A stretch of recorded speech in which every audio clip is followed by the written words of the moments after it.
بسم اللہ الرحمن الرحیم۔ السلام علیکم ناظرین و سامعین، نرالا پاکستان کے سوشل ایشو سیشن میں خوش آمدید۔ میں ہوں عائشہ رفیع۔ آج کے اس ویڈیو پیکیج میں ایک ایسے سماجی فتنے کی نشاندہی کرنے جا رہی ہوں اپنی اس رپورٹ کی مدد سے، جو کہ تمام سماجی مسائل اور اخلاقی بیماریوں کی وجہ بن رہا ہے، اور وہ سماجی فتنہ ہے تنگ نظری، تمام سماجی مسائل کی بنیاد۔ جی ہاں، تنگ نظری یا تنگ نظری کے عقیدے کی خواہش یا انتہا پسندانہ عقیدہ ہر دور میں بڑی برائیوں میں سے ایک برائی رہا ہے۔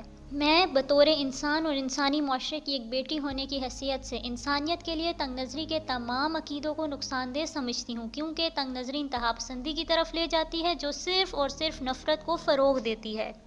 ہمارے دور کے یہ نام نہاد فتنے، جن میں مذہبی تعصبات، ذات پات، نسلی منافرت، سیاسی کشمکش اور جا بجا پھیلا ہوا احساس برتری، ذہنی پسماندگی، جذبہ خوف اور مایوسی کی پیداوار ہے۔ یہ فتنے مجموعی طور پر معاشرے کے لیے ناسور ہیں۔ شاید آپ کو اندازہ بھی نہ ہو کہ یہ تنگ نظری کس طرح انسانی زندگی کے ہر شعبے کو متاثر کر رہی ہے۔ آج ہمارے سماج میں کہیں نہ کہیں پڑھا لکھا اور کم فہم طبقہ الغرض ہر کوئی کسی نہ کسی صورت میں اپنے انداز میں ان فتنوں کو ہوا دینے میں مصروف عمل ہے۔ یہ انسانی معاشرہ اپنے کھوکھلے پن کی انتہا پر پہنچ چکا ہے، جہاں اپنائیت یا اجنبیت کا معیار احساس و جذبات نہیں، بلکہ یہ نام نہاد فتنے ہیں۔ آج ہمارے معاشرے میں ایک بچے کی پیدائش سے لے کر اس کی شادی کے مرحلے تک مختلف خاندانوں اور لوگوں کے مابین مقابلہ بازی، طاقت کی ہوس، ذات پات، حسب نسب اور رنگ و نسل کے اختلافات پر مبنی انتہا پسندانہ جذبات کو بہت زیادہ اہمیت دی جاتی ہے۔ اب ہمارے لوگ ان فتنوں سے اس قدر ذہنی بیمار ہو چکے ہیں کہ انسانیت و کجا انہیں اپنے مذہبی تعلیمات اور فرامین بھی بھول گئے ہیں۔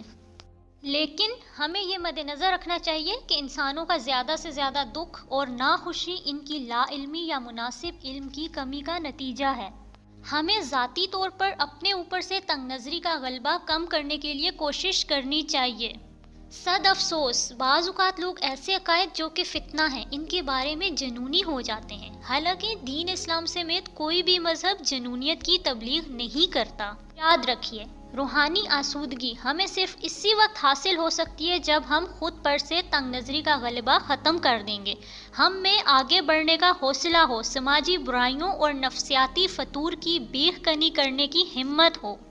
ہمیں ان شدید سے شدید تر خیالات، شدت پسند نظریات، عقائد اور جنونی فتنوں سے باز رہنا چاہیے، کیونکہ یہ حسب نسب، نسل پرستی، طبقاتی امتیاز، تضاد معیار اور ذات پات کے نام نہاد گناہگار فتنے نفرت، الجھن اور کشمکش کو فروغ دیتے ہیں۔ اس موڑ پر غور و فکر کرنے کی اشد ضرورت ہے کہ اگر ہم نے ان تنگ نظر تصورات و عقائد پر قابو نہ پایا تو اس کشمکش اور نفرت کی بدولت ہم نہ صرف خود کو بلکہ پوری انسانیت کو نقصان پہنچا سکتے ہیں۔ گویا انسانی بہبود اور خوشی کا راز اسی امر میں پوشیدہ ہے کہ ہم انفرادی طور پر نسلوں، ذاتوں اور فرقوں سے محبت و عقیدت کرنے کے بجائے عام طور پر انسان سے محبت کو ہر فکر پر ترجیح دیں۔ تب ہم اس روز پر امن، خوشحالی اور ترقی حاصل کر کے ایک اچھے مستقبل کی پوری انسانیت کو ضمانت دے سکتے ہیں۔ میں ذاتی طور پر ان خوش گمانیوں اور نام نہاد فتنوں سے بچنے کے لیے انسانوں کو منطقی سوچ اختیار کرنے کا مشورہ دیتی ہوں، کیونکہ شدت پسند جذبات اور رسم و رواجوں کی اندھا دھند پیروی کرنا متعصبانہ ذہنیت کو پروان چڑھاتا ہے، جہاں کبھی بھی سوچ اور جذبوں کا سکون نہیں، روحانی آسودگی نہیں، حقیقی خوشی نہیں۔ خدارا اپنا ذہنی شعور اجاگر کریں، ان فرضی اور غلط تصورات و خیالات پر یقین کرنا چھوڑ دیں جن کا تعلق زندگی کی حقیقتوں سے نہیں ہے۔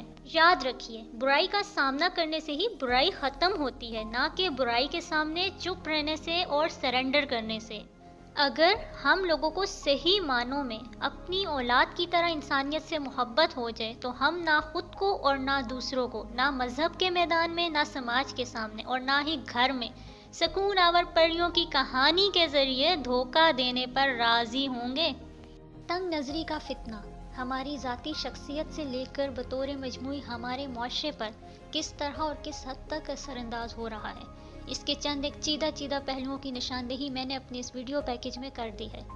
آپ کو یہ رپورٹ کیسی لگی؟ اپنا فیڈ بیک ضرور دیجیے گا۔ اللہ نگہبان۔